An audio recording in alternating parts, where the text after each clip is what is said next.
So this part explore the part prism. So prism is a very confusing part because it can comes in different cross section. Okay, so for example, a cube is like a prism. Okay, because the face, right, is a square face.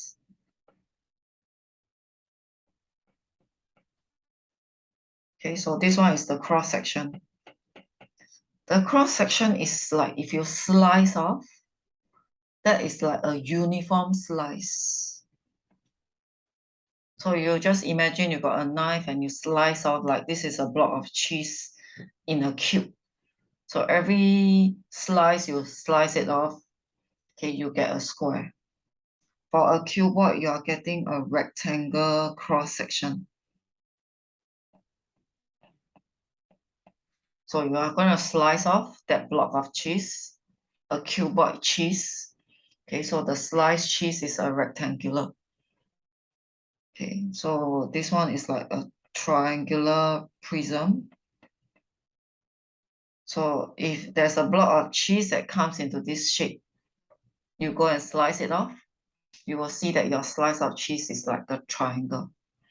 There is also a kind of chocolate Toblerone. If you checked out the supermarket section under the snack section, there is this chocolate that comes in this shape. So every piece of chocolate that is chipped off, right, is actually a triangle. Okay, so it can also be a hexagon. So we call it a hexagonal prism. So every slice you cut it off, you get a nice hexagon. So this is the category where they will marry in your polygon. So I can have this is hexagon, I can have a pentagon. Okay, they can even drill a hole inside all this to make it into a prism. So a prism has a lot of shapes. So whatever is it, right? In terms of volume, you are thinking of how many squares are being stacked up. So this one is a square. You are stacking up so much of a square. So this one is a rectangle. So for the volume, right, you think about how is the layer of the rectangle being stacked up. So it's a bit like cylinder. So just during the cylinder part, I mentioned about circle being stacked up.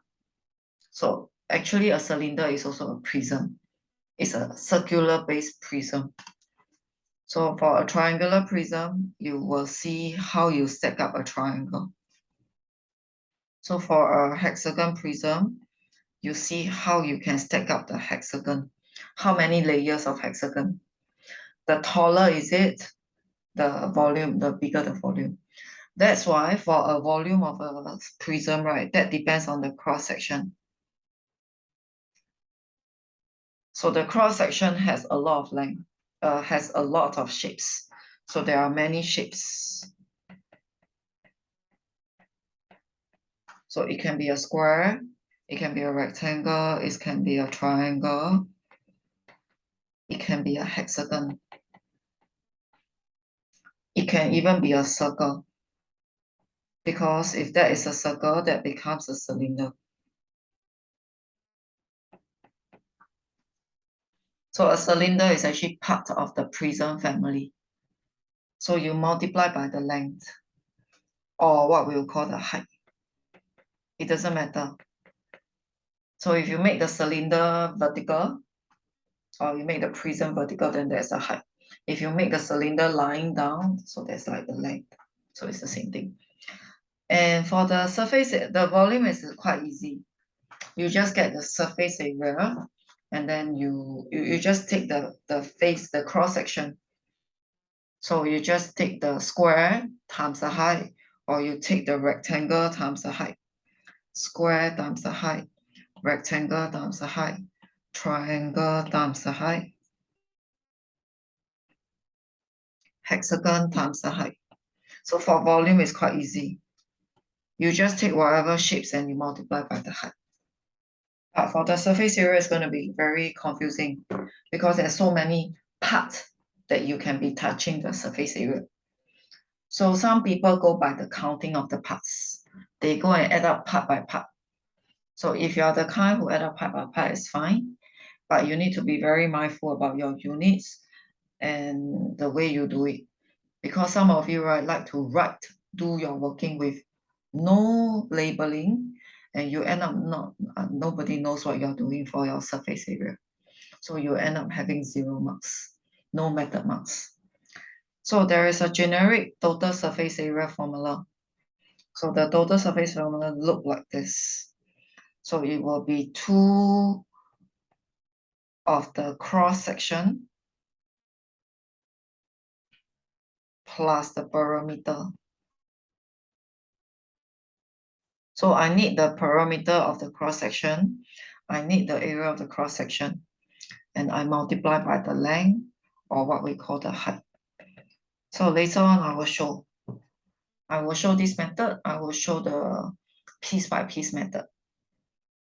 Okay, my suggestion is, right, do this method. This method will prevent careless mistake. I'm not encouraging the piece by piece method. Okay, so in any case, if any one of you learn the piece by piece method in school, it's not wrong.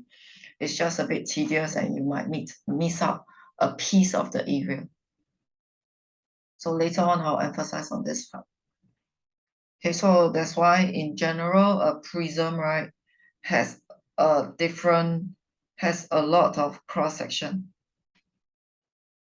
The shape of the cross section is a lot. It can be a trapezium also.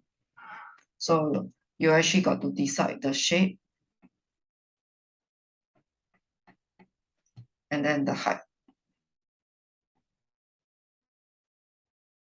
Okay, and for the total surface area, I will explain to you with the idea of 2 of the surface area.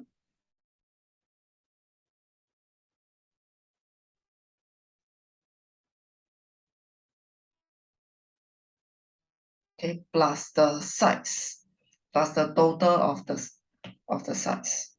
So all the sides are here. So you can do the sides piece by piece, or you can do it like perimeter times height.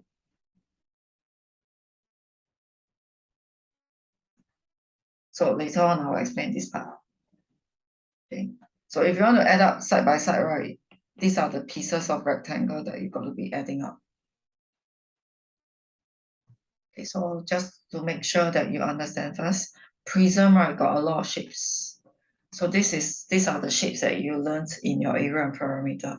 It can be square, rectangle, triangle. It can be circle. It can be trapezium. It can be parallelogram. It can be rhombus. All these shapes can form the shapes in a prism. So you're going to stack up all this shape, and then it became something called a prism. Okay. So formula is you find the area of the shape, and then you stack it up, multiply by the height. Okay, for the curved surface, for the total surface area, I'll be showing you this generic formula. If you follow this generic formula, it will cut out all the chances of careless mistake. Okay, so I'm going to show you from two basic examples. Okay, so the first question, the first one is a prism. What kind of face do you have? It is a triangle prism.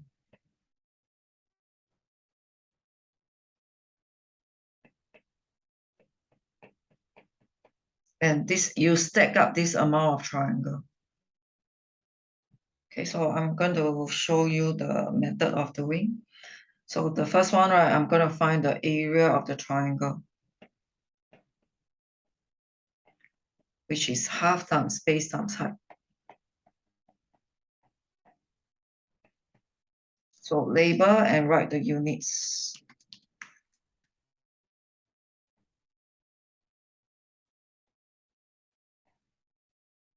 So that means this is the triangle, and you are going to stack up 30 centimeters of this triangle.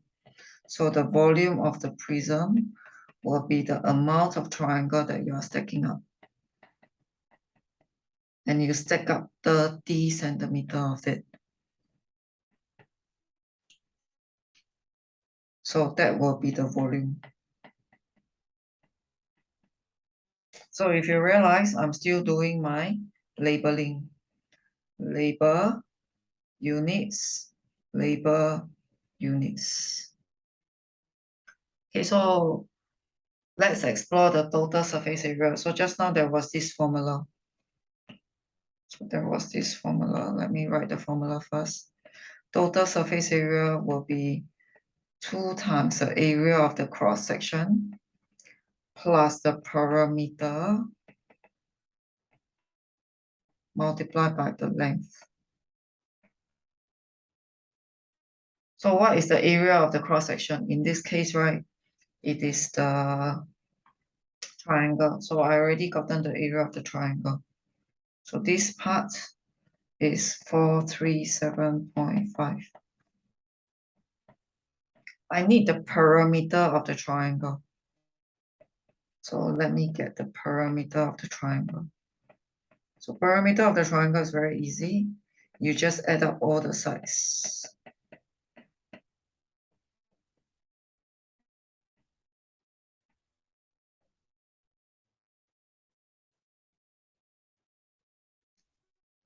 So you will get 103 centimeter. So from here, right, the total surface area will be the 2 pieces of triangle plus the perimeter multiplied by 30 centimeter.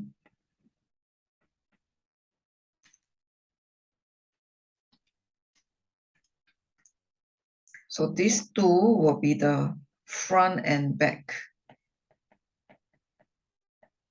So this 875, right, is the 2 pieces of triangle, front part and the back part.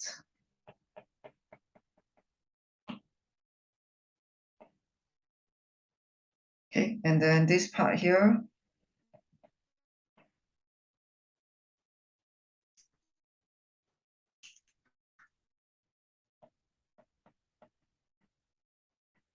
this part here, right, will be the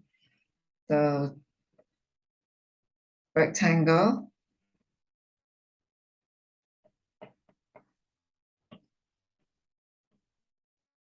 The slanted rectangle, and then the rectangle that is on the floor, and the vertical rectangle. Okay, a bit messy. So I think it's easier if you just look at it this way. So you account for the 2 triangle already. So this will be the 2 triangle. After you account for the 2 triangle, then the other sides, right, there are 3 rectangle. So the 3 rectangle will be accounted on in the part where we say the perimeter times the length. So you just have to add them up, and that becomes a total surface area.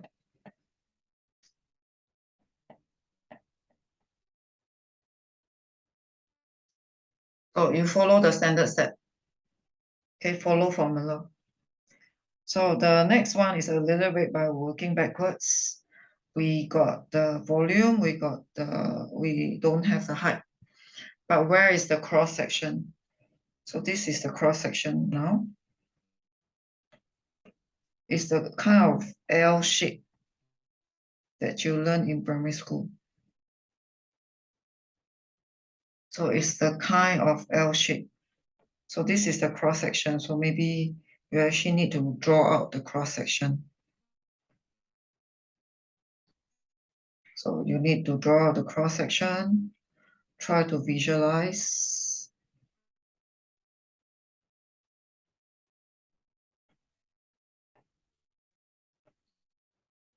So how are you going to find this? You know, in primary school, this is what you did, right? If you want to find the area. So maybe you will have 2 pieces of this. So that will be a 6 times 2.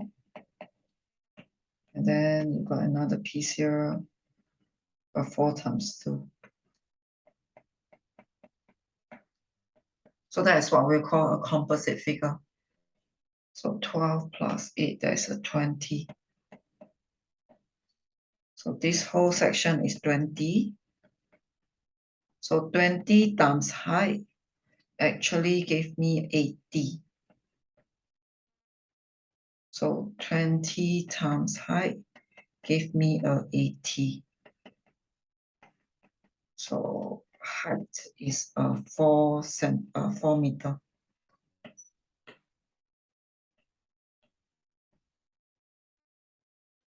So again, this is work backwards.